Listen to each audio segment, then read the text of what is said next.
You load into a match, open the shop, and instantly click the top global build. It feels safe. But relying on someone else's preset strategy without looking at who you're actually fighting is like sprinting blindfolded into a minefield. Those pro builds are mathematically optimized for the exact 5 heroes that pro player faced in that specific match. Bring that same build against a completely different enemy lineup, and the math falls apart. Here are your options.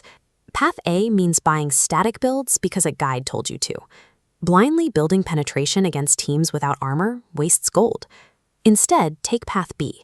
Learn what items actually do, analyze the enemy composition, and adapt on the fly. Think of this as a situational blueprint. It's a real-time problem-solving matrix you use during the match to replace static cheat sheets. Because at the end of the day, raw gold doesn't win games. Adapting your itemization to the specific threats on the map is the only way to convert that gold into a destroyed enemy base.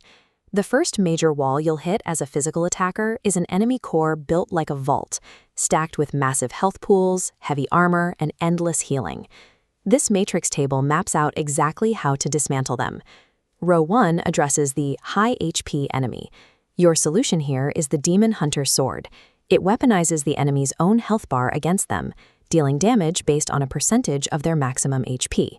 The bigger they are, the harder this hits.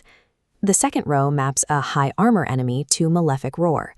This item gives you armor penetration, allowing your attacks to bypass a significant chunk of their physical defense. But there's a strict trade-off. If you rush Malefic Roar early, before the enemy actually buys physical defense items, you get a negative return on your investment. You're paying for penetration against armor that doesn't exist yet. Row 3 tackles the high healing enemy.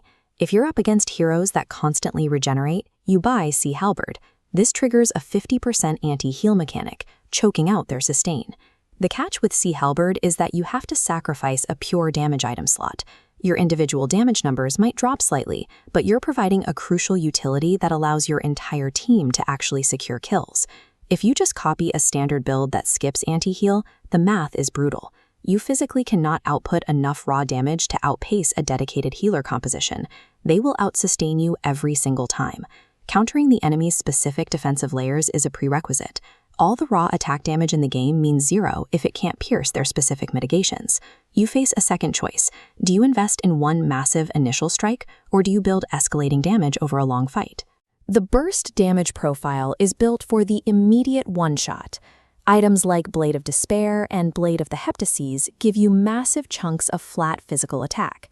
You hide, you ambush, and you delete a squishy target instantly. But burst has a severe vulnerability.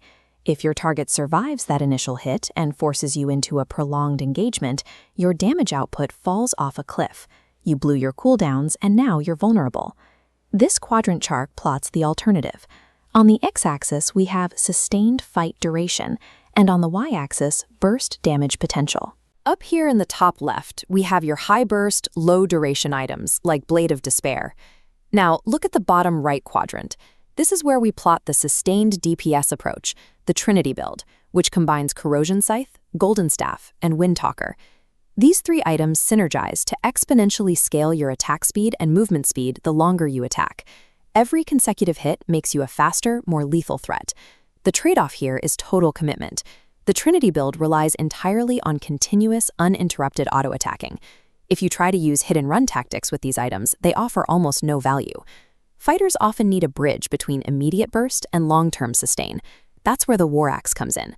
War Axe aggressively rewards you for staying alive in combat, slowly stacking up your damage and penetration over several seconds. But if you get stunned and killed in the first 2 seconds of a fight, the stats you paid for are completely wasted.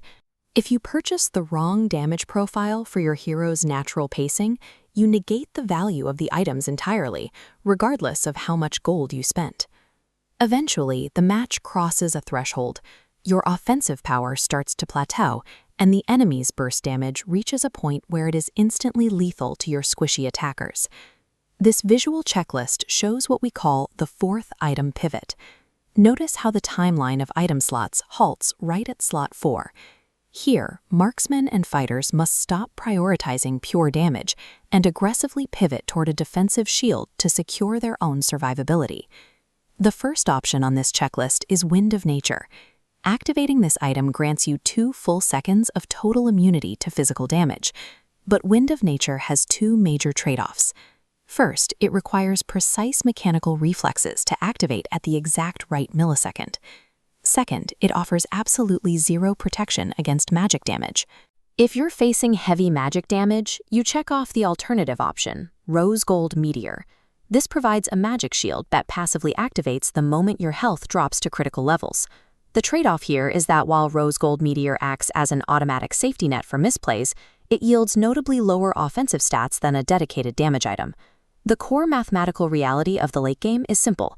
Surviving an ambush to deal moderate damage is always infinitely superior to dealing 0 damage because you're dead. Now we pull all these situational counters and damage profiles together into a single, real-time tactical execution plan. This scorecard replaces static builds with an active if-then framework. 3 branches expand based on enemy threats. First, if healer, buy C Halberd, sacrificing personal stats for team advantage. For the assassin and DPS branches, itemization must perfectly match your specific combat role.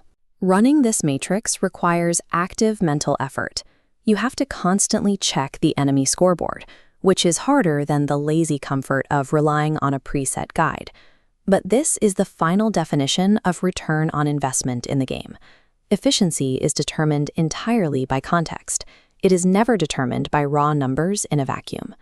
Climbing to the highest competitive tiers requires winning the decision-making war in the shop menu, long before the teamfight even begins.